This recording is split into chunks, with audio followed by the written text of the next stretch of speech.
everyone, it's Leo, and it's time to talk about episode 10 from wonderful PreCure.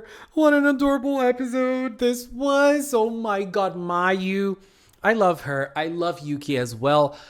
Those characters are so endearing, and wonderful PreCure is doing an amazing job in constructing Mayu's and Yuki's identities as characters, solidifying them as characters before turning them into cures. We already know they're going to be Cure Nyami and Cure Lillian, and I feel like the show is doing an amazing job with that. So in this episode, we have Mayu's mom asking her to create a new item from Pretty Holic. Pretty Holic is already solidified as well in Animal Town. People go there, people spend money there. So Yuki's mom is being very successful, not Yuki, Mayu's mom is being very successful in her endeavor in Pretty Holic. And Mayu is now thinking about what item she should create. This obviously create a very funny scenario at school. Komugi is so funny. I am sorry. I laugh out loud with Komugi lots of times. And you know, Mayu, there's one characteristic about Mayu that I'm really enjoying that I feel like is kind of unique, which is Mayu has so much focus. So much so that she will lose track of everything that is going around her. This has happened 3 times in this episode, and this has already happened before in Wonderful, and it creates some interesting scenarios. In this episode, it happened when she was drawing things at school. The teacher called for her, and Komugi played it very nicely in that moment. It was so funny, and we had other instances as well, which we'll get there later. Then we have Mayu showing it to everyone at school, and people see it, and people all love it. But the one thing that her mom tells her is that she needs an item to bring people smiles.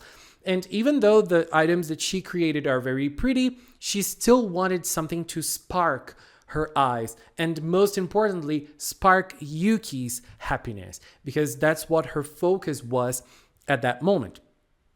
And so we have another very interesting scenario in Wonderful PreCure, which is the cure part of it, like the Garu-garu part and the mysterious creatures part. The one person that is most focused on this is Satoru. And when Satoru listens to the boys talking, he's very interested and he really wants to know what's going on. But this time, we see that Iroha and Komugi are more interested in the Garu-garu endeavors as well. Like they are very focused too, even though Satoru seems to be the one that takes this the most seriously. Iroha and Komugi in this episode, they were very focused, but obviously Komugi cannot do anything with her 2 brain cells and cannot do anything without, making it very funny. And that's what she did. She thought a football ball was a Garu-garu egg, and she ended up all dirty in the mud. She looked cute though. That scene was so cute. And then Mayu arrives, and then Mayu starts talking about how she met Yuki. We had another very funny scene of Komugi talking and Iroha getting in front of her, talking in front of her, so that Mayu wouldn't notice. But this was the second moment in this episode that Mayu was too focused on what she was doing. This time she was telling her story with Yuki. Her story with Yuki was very, very lovely.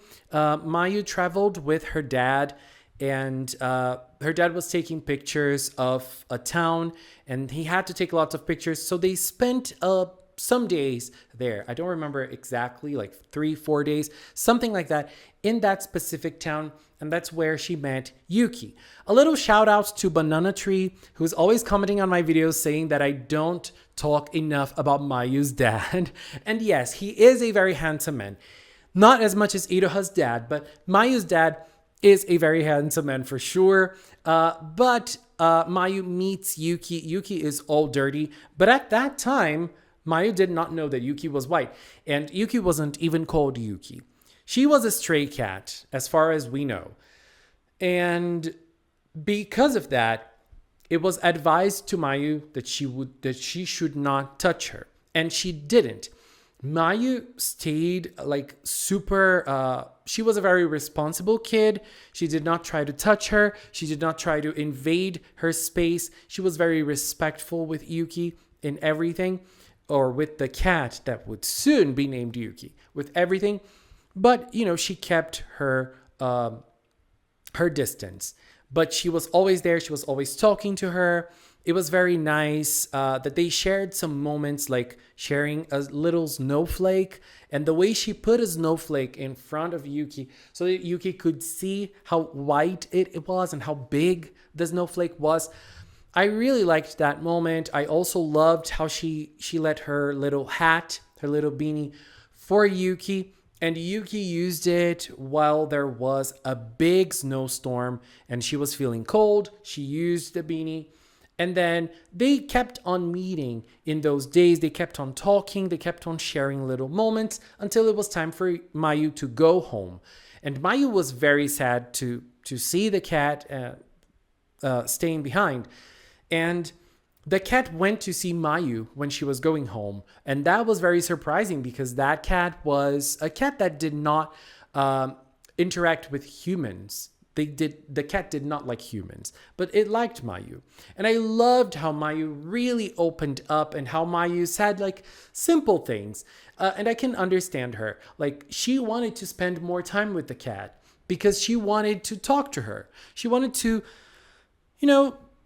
be able to keep on having those moments, those conversations that they usually have. And, that was so heartwarming.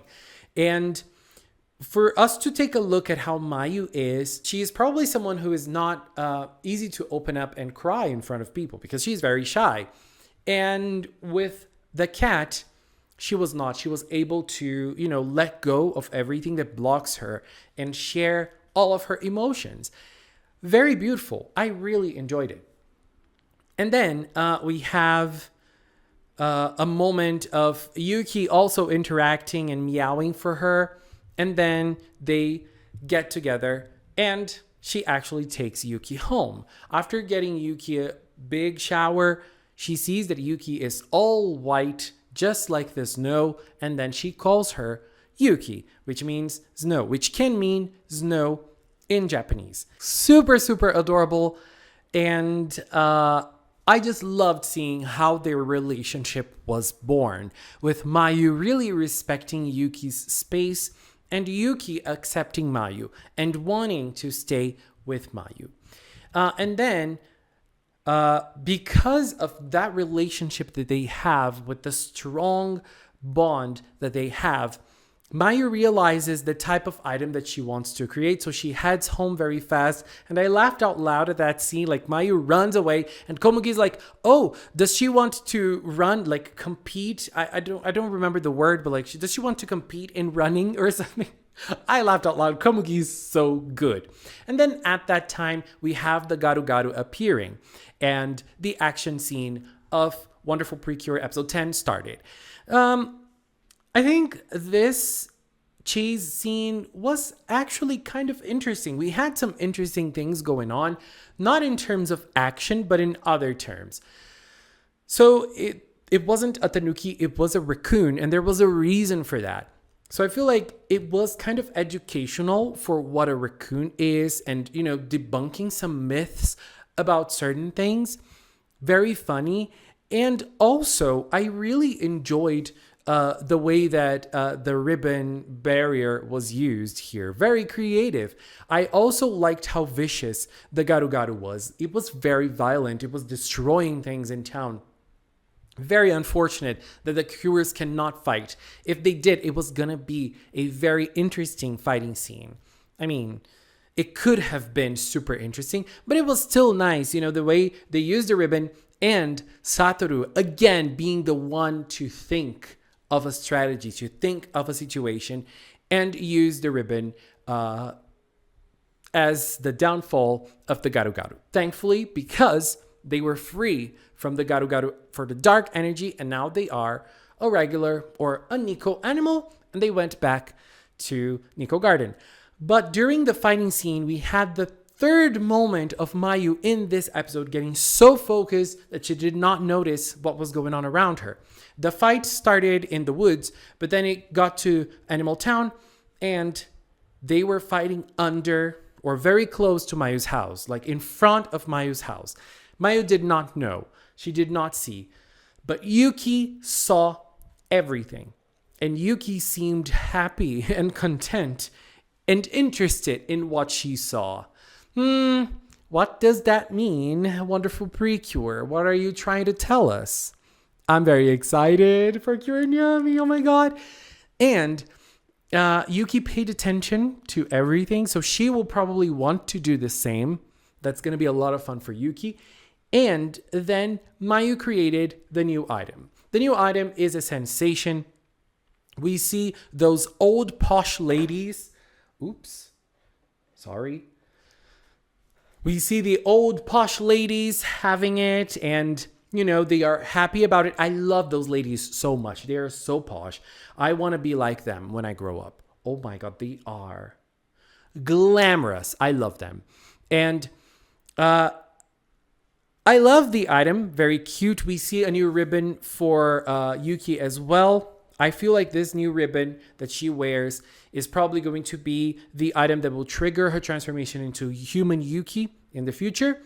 And this new item is probably going to be the transformation device for Kiriyami and Kirillian. This is what I believe. And I really like the visual of the item. The heart with cat ears. Very cute. I feel like it's going to be a very cute item for the season. And another thing that I love about it is that, as I said, they're working for the foundation of Mayu and Yuki before they turn into cures. And those items, they represent something to both Mayu and Yuki. It's important for them. So the item itself turning into something even more special, I feel like it adds another layer to the characterization of those characters. It makes it feel even more special. So I absolutely love it. I hope that is the actual item. We already even know the name, MET Ribbon Tambourine. Oh my God. It's going to look so cute. And I just feel like it's going to be a blast watching Kiriyami and Kirillian use it for their attacks, for their transformation. Who knows? All I know is that I'm excited. Anyways, babies, next week, an adventure in the mountains. What are they going to find there? I'm excited, but I'm more excited for episode 12 because a big thing is happening. Anyways, babies, this is it for now. I want to take this little time to thank the members of the Magical Cinnamon channel. If you're a member here on YouTube, if you're a member on Patreon, if you support me on Throne, thank you very, very much for your support. I really, really appreciate it, and it makes me want to keep on going. Thank you very much. And if you've watched Amazon, thank you so much as well. Thank you so much for watching, and until next time, bye-bye.